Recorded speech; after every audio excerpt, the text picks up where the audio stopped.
Bonjour à toutes, bonjour à tous. Première partie de cette vidéo sur l'amour inconditionnel, c'est quoi?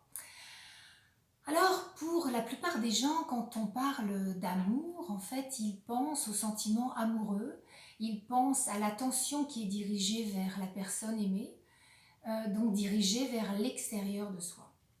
Le sentiment amoureux, l'amour-passion, l'amour-désespoir, l'amour romantique sont des émotions. Le véritable amour n'a rien à voir avec l'affect. L'amour est une énergie. Et cette énergie, pour être bien dans sa vie, pour être serein, eh bien, elle va devoir tout d'abord se diriger vers soi, c'est-à-dire vers l'intérieur.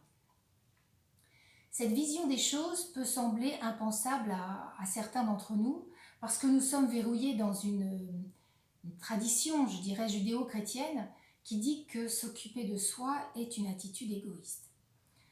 La sagesse populaire dit ceci: le bonheur, ce n'est pas de rendre heureux l'autre, c'est de se rendre heureux soi-même et d'offrir ce bonheur à l'autre. L'amour signifie tout d'abord s'aimer, aimer tout son être. Et aimer tout son être, c'est aimer tous les aspects qui nous constituent, les aspects lumineux, mais aussi les aspects plus sombres.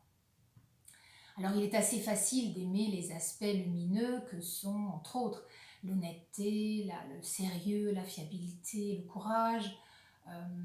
Qu'est-ce qu'on pourrait mettre d'autre encore? La droiture, l'altruisme, la gentillesse.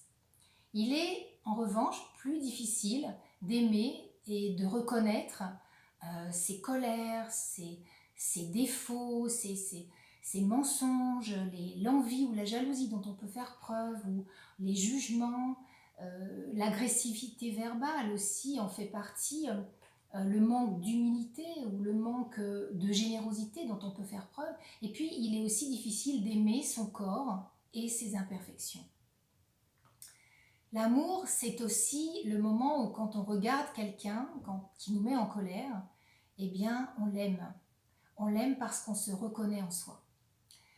Et en soi, quand on le reconnaît, on se reconnaît, oui, soi en lui. L'amour, c'est l'empathie.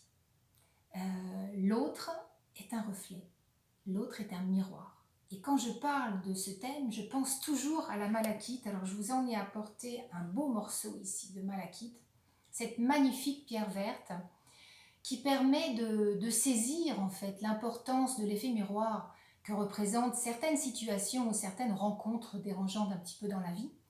Regarder ces situations en face permet de comprendre que le hasard n'est en rien responsable de leur présence dans notre vie. Elles sont simplement le juste reflet de ce qui n'est pas intégré en soi. L'amour, c'est aussi accepter l'autre dans ses différences, accepter ses choix, accepter son rythme. Et lorsque je parle de ça, je pense à nos enfants. Alors oui, bien sûr, nous les avons faits, évidemment. Oui, bien sûr, nous les aimons, bien sûr. Et c'est justement parce que nous les aimons que nous devons accepter leurs points de vue différents des nôtres, leurs envies uniques, leurs besoins différents des nôtres, leurs goûts, et aussi et ainsi de les respecter. Alors, l'amour inconditionnel, du coup, c'est quoi? Eh bien, c'est l'amour sans condition. Et donc, on est, je l'ai dit, on aime tout en soi.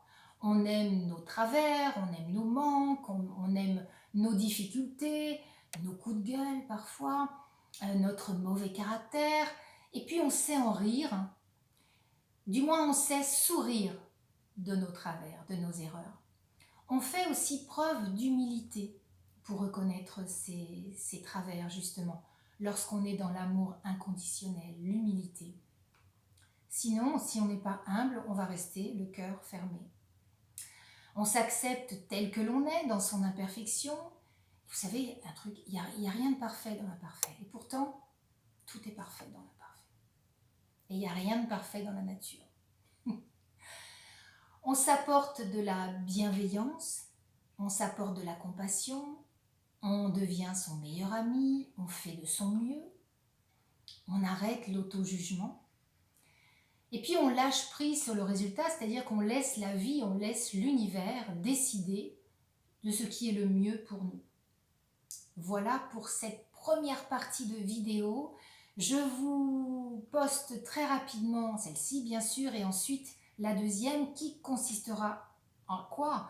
Eh bien, c'est la suite, c'est que va-t-on gagner à changer notre vision du monde, à changer notre paradigme et à être dans cet amour inconditionnel si essentiel.